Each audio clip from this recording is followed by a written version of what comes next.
say welcome to today. I've got something on my screen. Welcome to today's live workout. Now, I will just put it out there. There is one more. We have our final workout together on Monday. So for those of you that were thinking this is the last time we'll see each other, it's not quite the case. I am really excited to have Vicky Thornley joining me. Olympic medalist, world champion, European champion, you name it, she's done it. And she is we will be taking you through the session today. We will start with a standard warm-up. I feel like because we have such a rowing guru on the call, we'll probably do the rowing warm-up, starting at the back, hands only. And we will build up after maybe about 4 minutes, then we'll go into the session, which is 2 by 12 minutes, rate 18 to 20, 90 seconds rest, for all of you that want to practice that steady state, low rate stuff. And then Vicky and I are just going to have a quick chat through it, and hopefully we can glean some awesome words of wisdom from you, Vicky. Oh God, that's the pressure, isn't it? I should have prepped you in advance, shouldn't I? Yeah. Okay, let's get ourselves set up on the machine, and I'll talk through the warm up, and then we'll go into the session. So if everyone wants to set themselves up at the back of the slide.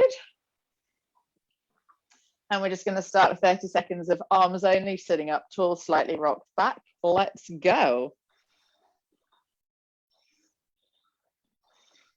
I should say there's no real pressure here, Vicky, because all of the words of wisdom that they normally get from me are fairly basic, fairly standard, and just hopefully a bit useful, plus otherwise known as Claire's waffle. Sounds good. Have most people rowed before, or is it new to some people? Do you know?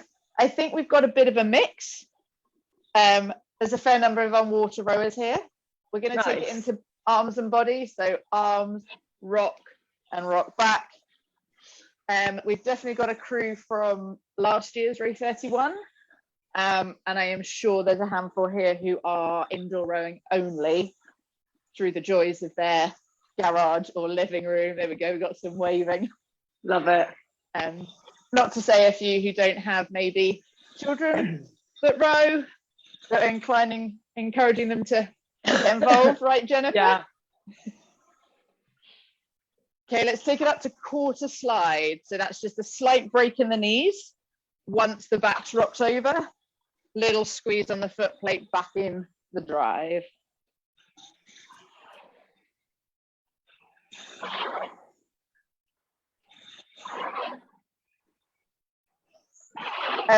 Vicky, I know you've got a new puppy. Is he in the kitchen with you? Rick is my husband's actually just taking him out for a walk. So he might join us right at the end, so he can be everyone's treat to meet Enzo at the end of the session. Yeah. But yeah, I normally do my ergos in our garage, but we don't have internet there, so I brought it into the kitchen, which is his home. Well, he's got a crate in here at the moment because he's still only 5 months old, so can't be trusted to be loose on his own for too long. No. Let's take it up to half slide, folks. So just that little bit further up the slide. Still keep the heels down on the foot plate. Yeah, I've done it since Tokyo. I've been doing a bit of ergos, but more been getting into my running. So just keep in touch with the ergo. But as I'm sure you all know, when you don't do it very often, often feels a bit harder than the last time you were on it. Are you trying to tell us something, Vicky? Yeah, I am. It's going to be awful. That's right. No one can see your screen. No one can see my screen, I know. Because if you could, you'd be like, how did she ever go to the Olympics? No, there's a time and a place with Olympic rowing, right? Yeah. You need to peak. So it's not like you're sat there the whole time. 6 months is a long time in rowing as well. I bet it is. And then add a whole nother year on top of that with the pandemic. Yeah. Okay, we're going to skip out 3/4. We're going to go full slide now. So just drawing all the way into the front. Make sure you keep the body strong. Shoulders are set in front of hips until you drive. Are you training for something running wise, or just because? just because I kind of enjoy it. I did an ultra marathon the end of October. I saw. Which was really fun, actually. I'm sure everyone on this call has just gone, fun, ultra running. It was just like quite nice to do something completely different. Like rowing is, rowing race especially is extremely painful for minutes, whereas running an ultra is like uncomfortable but for hours. So I was just intrigued by the mindset that it would take. And it was short in terms of ultra marathon standards, apparently. So really, how far was it? It was 47 miles, so 76k. My goodness. But yeah, I'd like to try some more potentially in the future as well. This one was just along the Thames from Oxford to Henley, so I thought that's quite nice. I was running home. Mentally, that's very nice, and it was quite flat, but there was like mud and stuff to negotiate. It didn't get boring, but I'd like to do some more climb, almost with some climbs in the mountains maybe.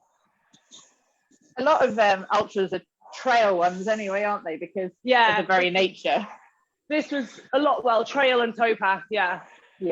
So it was a nice, just being along the river the whole way, far a little bit on the up on the ridgeway. It's a really nice route. Oh yeah. Next stroke, everyone. We'll relax it there for a second.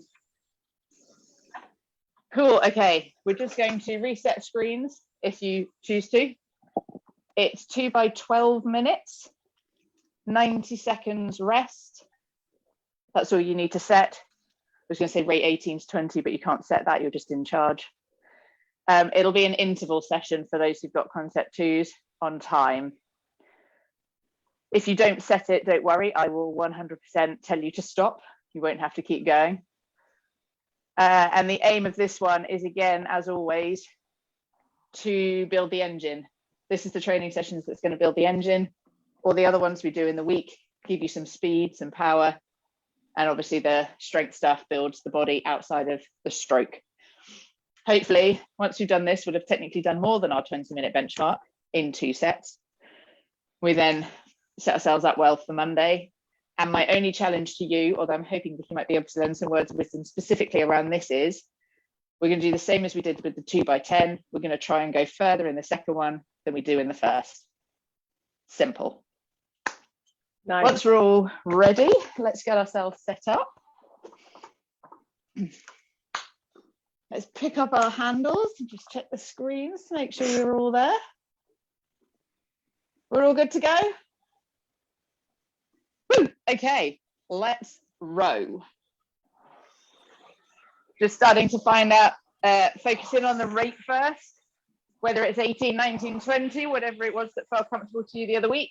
If you want a challenge and you've been on 20, drop down to 18 and see if you can still maintain a little bit of power in your stroke. You must have done a lot of this, Vicky. Yeah, this is the base of our training. 80% probably of our trainings at what we call UT2. Steady state, yeah, rate 18 to 20. Like just how you said, it's like building the engine. And that aerobic, a 2,000 meter rowing race is very aerobic. You use your aerobic energy system, which is big heart, big lungs, wanting to get oxygen in and around your body as quickly as possible to ward off that inevitable lactic acid. So that aerobic base is fundamental to boat speed in a 2,000 meter race. So yeah, as everyone knows, rowing's a repetitive sport. And we do a lot of repetitive training. So yeah, lots of 16, 20Ks at UT2. Ooh. It's a long time to be spent on a row machine. You definitely get to learn to love it. Yeah, the longest we do is 24K, and that's pretty long session on the indoor rower. On the water, it's a bit more pleasant. Yeah. So yeah, you need to have you You need to have a good playlist for sure. Oh yes, it's one thing I feel is missing in these sessions that we've been doing, is having any kind of music in the background. This lot will tell you I hate awkward silence, and I talk about it a lot. Yeah, well, I guess if you're the one that's, if you're having to do the talking as well, I can understand that. But I'll tell you a story. I wasn't actually on this training camp. It was before I joined the team. But the girls said that we used to go to a viz in January. It's a training camp in Portugal. We did a lot of 18K ergos there. And they did an 18K to Mariah Carey, All I Want for Christmas Is You. But just that song, and it's exactly 4 minutes long. No. If you pull 2 minute splits, then you listen to it 18 times. Oh my goodness. Yeah. So I'm not I love that song. So yeah. But I'm not 18 times might be a bit much. I'm not sure I could sit still and row to it. I feel like I have to jig every time I hear it as well.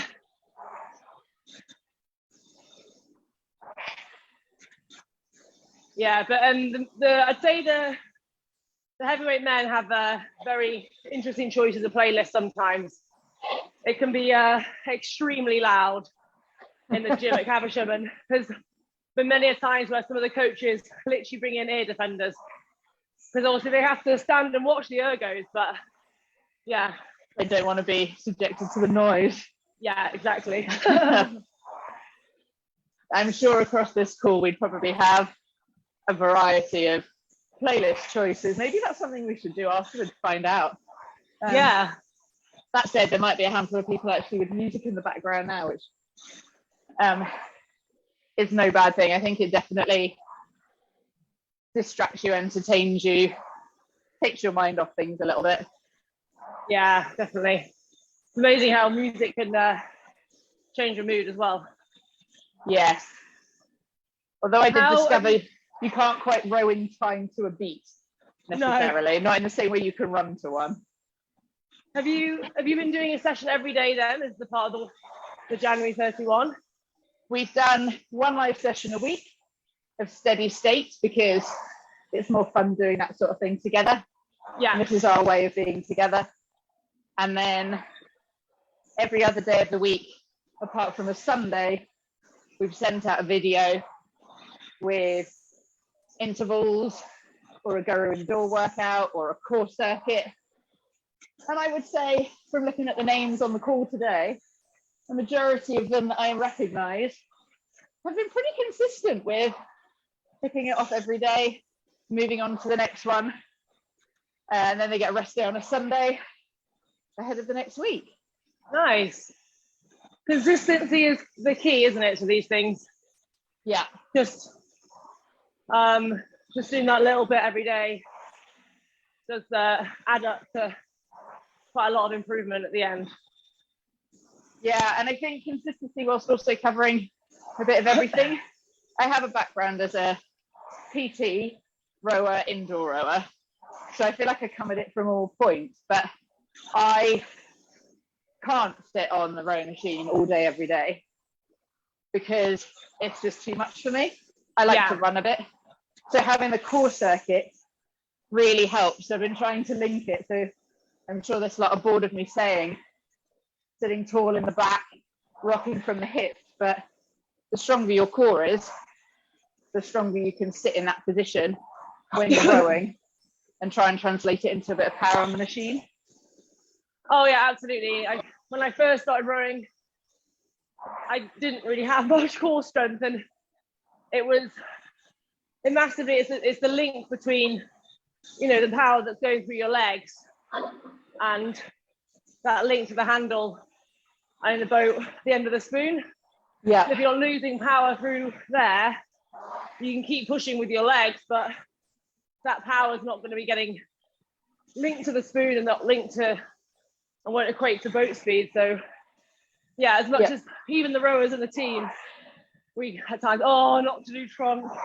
It's always at the end of a weight session as well as individual pure trunk strength sessions. And but you know, it was all, we knew it was fundamental to linking all that together. So, but and also protecting your back and your hips and your ribs from you know, overuse of the, like, because it's such a repetitive sport. Yes, You'll just load other parts of your body in the wrong way. So it's a necessary evil if people out there don't like yeah. We've been doing things like walkouts and dead bugs, and there's been a bit of chat on our Facebook group of everyone going, not another dead bug. Yeah. But they always know walkouts, they're doing it. That's what I've forgotten. There's so many exercises I've done over the years, and when I do trunk now, bit of core at home, I'm like trying to think of all the different exercises, and that's a good one actually. I forgot all about it. You say that now, after a few reps of it, you're like, oh, now I remember why. Yeah.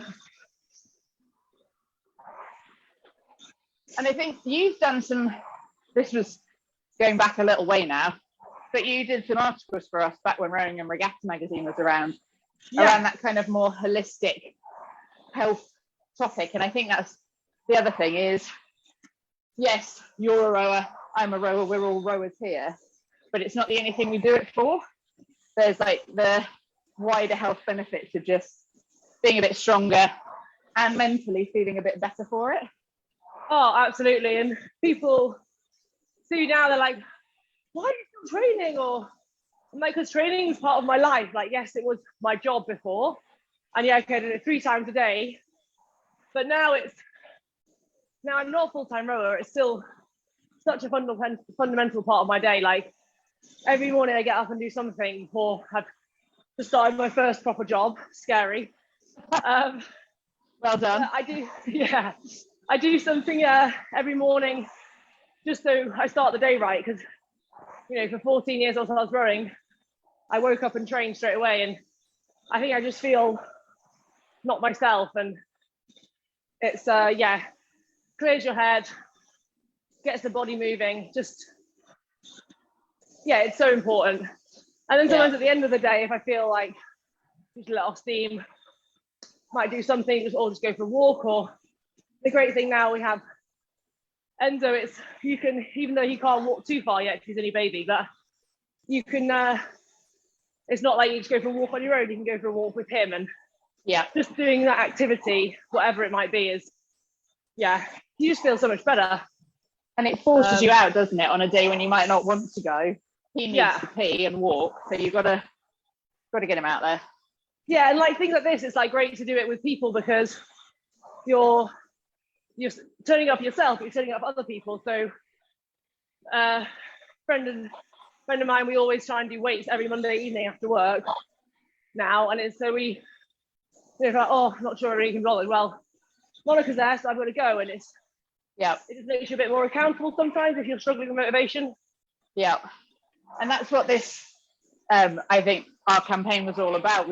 It was the routine more than anything else, making it as easy as possible for people to just do something. And then the Facebook group that we've got, that I guess probably most of us are on, is the point where we're accountable. Yes. So you can then put your hand up and say, I got to 9 o'clock last night and I could not be bothered to do that, but I went on Facebook and I saw everyone else has, and I thought, I've got to.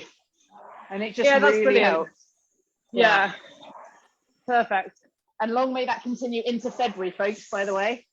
Just because this routine here stops. I mean, you could just hit play again on number 1 and start from the beginning. But the group's always there. We'll always be chatting and encouraging people.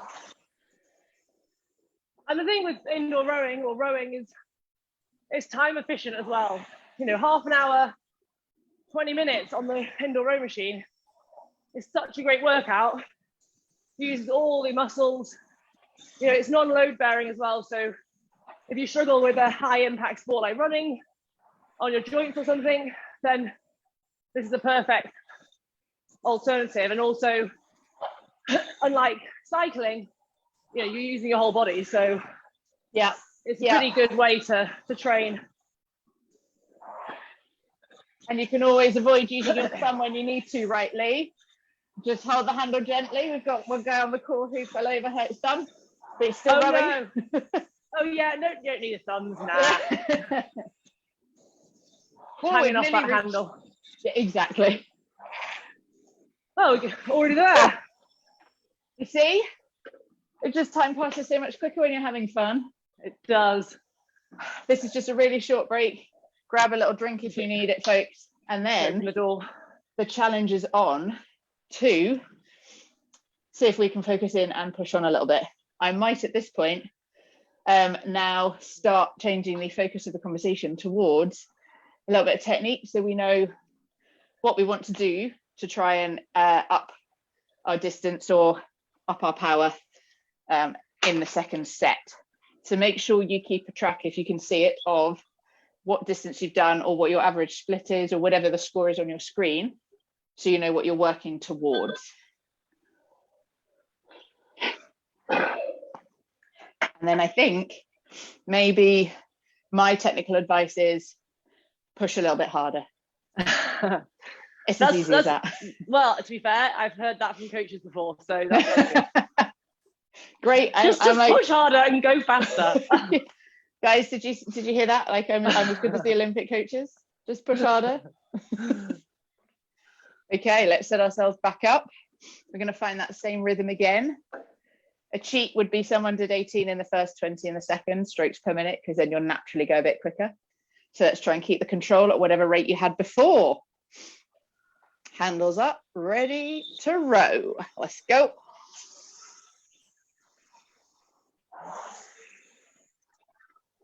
Yeah, so I think I'm sure a lot of people on this call, like you say, are rowers already, but it's such a common misconception about rowing.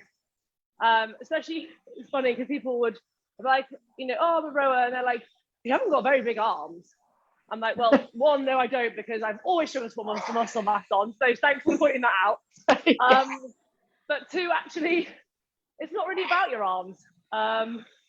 It obviously is nice to have big arms on the start line, so scale your position and all that, but never achieved that one.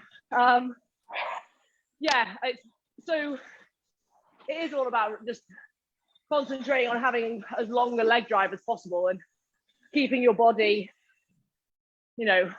tilted forward for as long as possible, and that elongates that leg drive a little bit more. And then kind of thinking about, we'd often do legs only, legs and body, like not even using our arms. Yeah. And then actually, when you brought your arms in the boat, you wouldn't actually go much quicker for it. It was just the element of rhythm that the arms give you. Yes. And yes, okay, there will be some added power that they bring in, but it's surprising how little it is actually. Yeah. It's about that strong back and hip swing and those strong glutes opening up against the legs that create that really positive and powerful finish of the stroke, and the arms are just, guide the handles through. Yeah, they do the fiddly bit, don't they? Get the blade out of the water, put the blade back in again. Yeah. We talked last week, I think, quite a lot about that glute engagement and how you want to think about making sure that it's still squeezed and your legs are engaged even at the finish. So even when you're at the back of the stroke, you've still got contact with the foot plate, strong quads and engaged glutes to prove that you've driven that whole way. Absolutely, yeah. And how that translates into the boat is that when you're sat at the finish, your weight's obviously in the bows of the boat. Yeah. And you want that to be as quiet as possible, so you're not dumping weight into the bows, and so those bows can keep moving on towards the finish line. You're not kind of killing the boat speed. Yeah. So yes, rowing, especially on the ergo, is mostly about out and out power, but in the boat it's about efficiency, moving with the boat, understanding that it's not just, you're not just trying to propel yourself, you've got to work with the boat and how it behaves as well. Yeah. And then there's obviously that same issue at the front up by the catch or the start of the drive of people throwing their weight in that direction to get a bit of extra length, whereas we've spoken very much about sitting those shoulders forward so that your bum's not close to your heels, and then sitting strong in your upper back so that you just reach as far as you can whilst controlling the whole slide, the whole recovery with the speed of the legs. Yeah, absolutely. Because going too long at the front, you'll be out of a powerful range. Yeah. So it's kind of, you're making it harder work for yourself, if you like, with not much benefit to it. Yeah. I hope you're all taking this on board, folks. Making sure that when we talk about squeezing glutes through to the finish, that you are. And if you're not, do it now. It involves pushing a bit harder, funnily enough. And the thing, obviously, with the glutes as well, they're such a powerful muscle that they're often, we underuse them or we struggle to activate them. Yeah. But used in the right way, God, they can create a lot of power in that hip opening. We do so much work in the gym on strengthening our glutes and our lower back. All about the RDL, folks. That's why I put that in the program. Yeah. Another good one is your hip thrust as well. Yeah. That's a glorified heavy glute bridge as well, isn't it? Yeah, all that sort of movement. Yeah.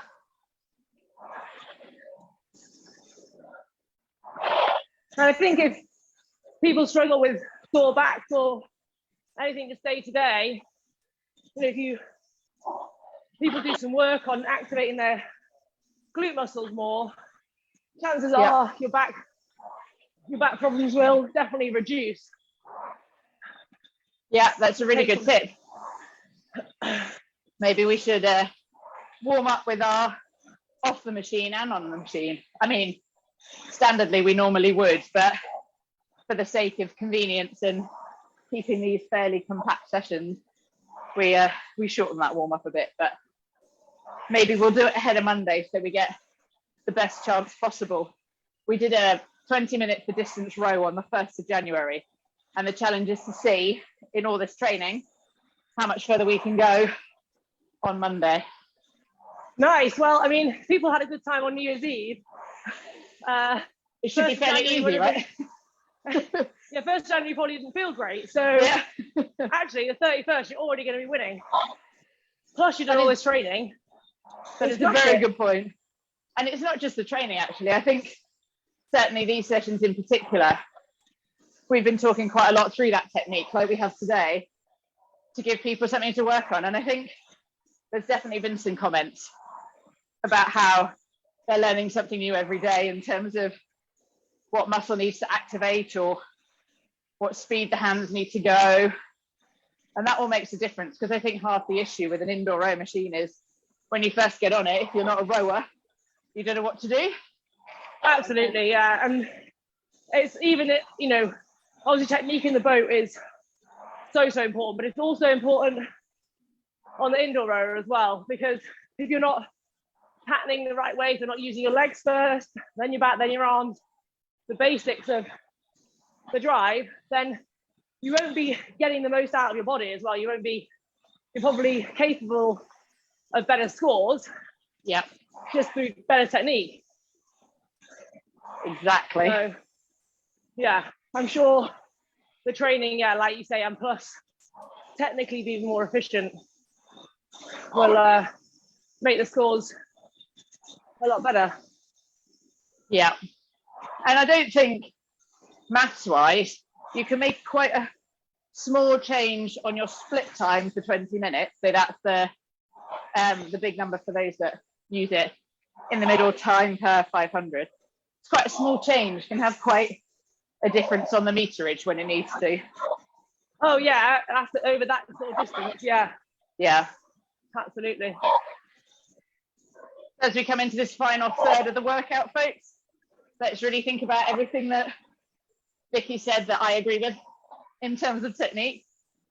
Squeezing those glutes on, We want to keep it relaxed. In theory, you should be able to join the conversation with us in terms of effort level, but just keep it smooth and consistent every stroke. Yeah, that's a really good point. Yeah, sorry. No, you go. A good way of like measuring your effort levels. So rowers tend to be go hard, go home attitude. And even in the team, you know, we're definitely fall victim to trying too hard, working too hard at UT2. So one thing we obviously do use is heart rate and lactate, but we also use perceived effort. So yeah, something that's actually genuinely steady state, you should be able to have a conversation. Yes, you might need a moment to get a bit of air in, but it should be, you know, pretty comfortable. And it's something that, yeah, as rowers, you're always wanting to go faster, work harder. It's just kind of in our DNA. It's important to do this kind of thing easy and the hard stuff really hard. And you'll get more benefit in doing it that way physiologically. And then when you come to the hard stuff, if you've done the steady stuff easy, you know, you're not going to be too tired and you'll be able to actually hit some really good numbers. Yeah, and just imagine how boring this steady state would be if Vicky and I couldn't chatter you all the way through it, huh? Yeah. We've got 2 minutes left, folks. If you're not quite on target, now's the time to focus in. Find that rhythm. Like we said, easy effort. But if you need to slightly change the ratio, if you've got a slightly harder drive to get the power in, slow that recovery slightly to keep the stroke rate at the same level.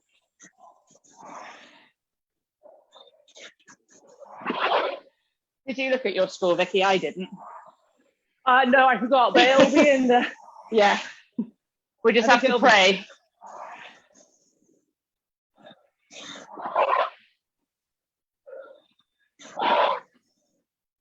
This is our equivalent of negative splitting our intervals by going that little bit further, a little bit harder in the second one, albeit that the intervals are 12 minutes and not, what did we do this week? You must have done 5? 4 or 5. We still want to be squeezing a little bit harder every time, improving that score so that you know you've got control of the machine and can do what you want on it rather than letting it control you. Yeah, that's a good point. It's something that in a 2,000 meter ergo test, which is obviously our big benchmark of raw power endurance on the ergo, always try and negative split it. So faster second 1,000 than first. Yeah. Sometimes easier said than done, but it will give you overall, the majority of the times it'll give you a better score doing it that way. Spreading that energy over the course of the 2,000 meters or the 4 or 5 minutes. And also it feels good when you pull better scores at the end. Yeah.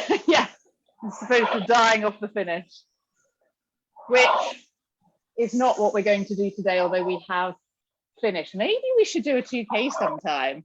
Good idea.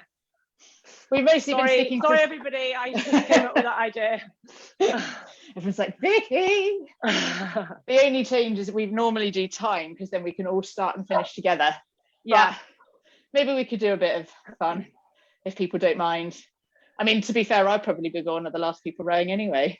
You'll have all finished and I'll just be like, wait for me. Awesome. Don't forget to reset your screen if you want your score. We do move into a nice little gentle cool down. It's going to be a couple of minutes of really light rowing and then we stretch. But if people need to get off, obviously, please do stretch and don't resent me or Vicky. Let's go with Vicky today in terms of what we've done. But if you are ready.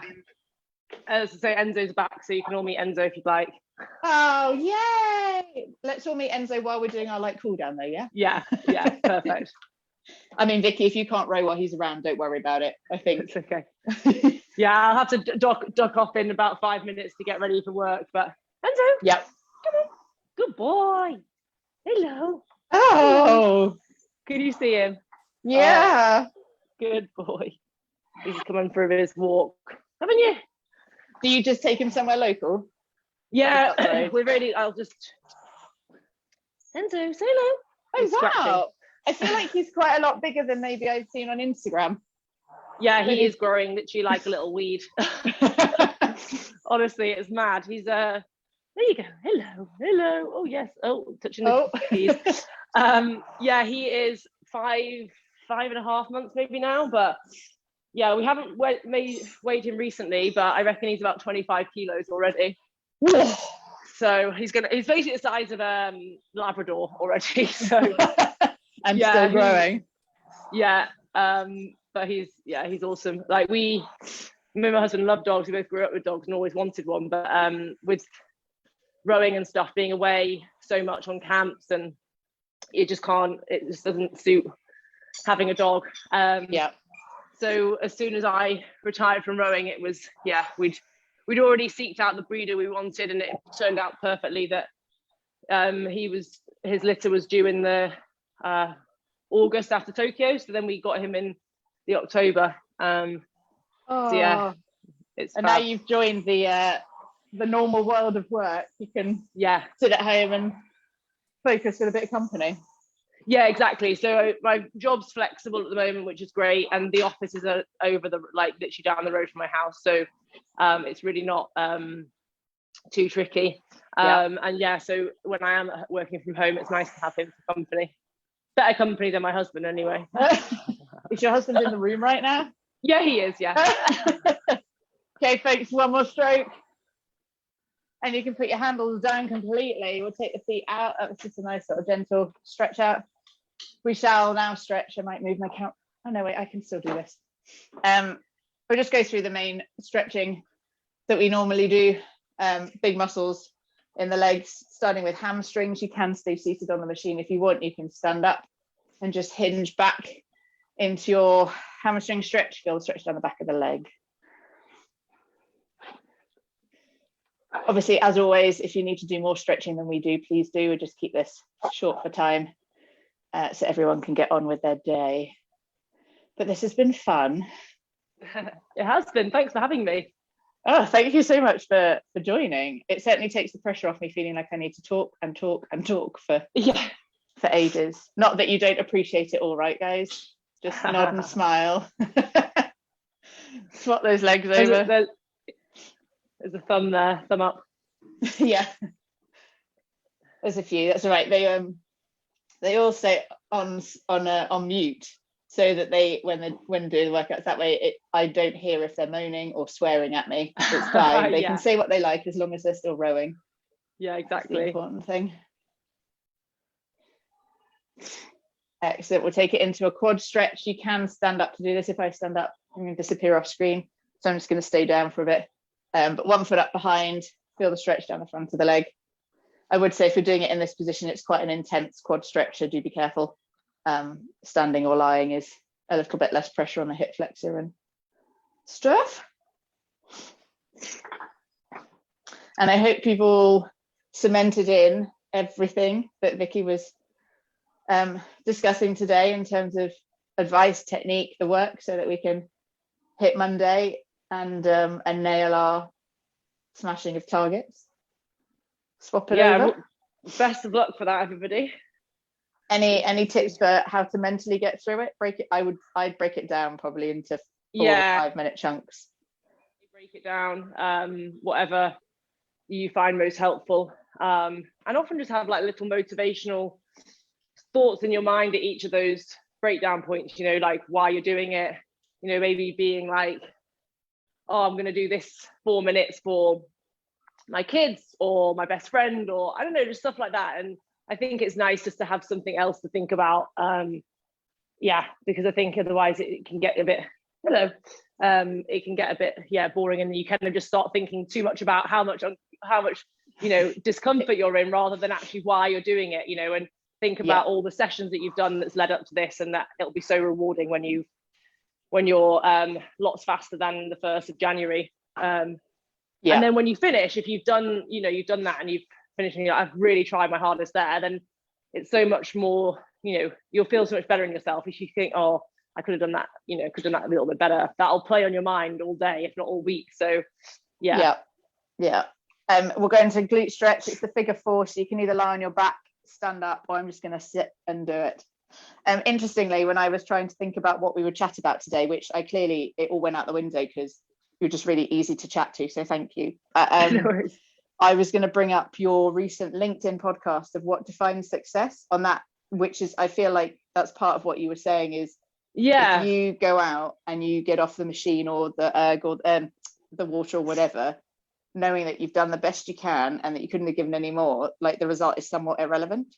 I just give a bit of context, especially earlier in my career I was obsessed with outcome, and it was all about like medals equal success, mainly because that's kind of what society talks about, is what British rowing talk about, because obviously that's really important. We want to win medals, we want to be successful, and absolutely that's not, I got into sport exactly the same reason, to win medals, but I think sometimes that can be not actually beneficial and actually slow you down often, because you're not thinking about the process of how to get there. And so towards the end of my career, and then especially in Tokyo in the single, it's been like a 5-year project. And my coach and I sat down, Paul Reedy, and we spoke about what we saw as success in Tokyo, just so we both knew where each other were at with it. And we separated it into 2 factors of what would a successful result look like, i.e. when, the number of which where I crossed the line or the medal won or whatever, and what performance success looks like. And so for us, both of us, a medal of any color was a successful result, but a successful performance was going there and delivering the best races of my career and showing, putting out races that showed everything that I'd learned over the last 5 years and 14 years of my rowing career. And I came away with 4th, so I wasn't in the medals, but absolutely I came away, especially the semi and the final, best races of my career. So it was easier to leave Tokyo in a better headspace than if I hadn't had that performance success benchmark, if you like. I find it absolutely fascinating, and I would literally sit here all day talking to you about this, because I think, especially nowadays, that it's the way the world is going. Everyone is starting to change their view, and it's the same with health and fitness. We don't just do this because we want to smash that number. We do this because we want to be able to run around with our kids, or like go hike up a mountain on holiday and not feel like we get halfway up and think we're going to die. Like, we do it for so much more. And that's very much what I like to get across, although obviously whenever I talk to you guys on the call, normally it's all rowing, but there's a means to an end, right? Yes. Awesome. Right, I think I've certainly waffled enough. Vicky has shared so much. Thank you all. Thank you, Vicky, so much for joining us. Thanks for having me. The most amazing surprise for everyone, and I've loved it. We'll get you back in next year. And then thanks, Claire. Thanks, Vicky. Thank you, everyone else, for joining. I hope you've had a fabulous session. Well done. Let me know how you get on the Facebook Thanks group. so much. And we'll see you again on Monday.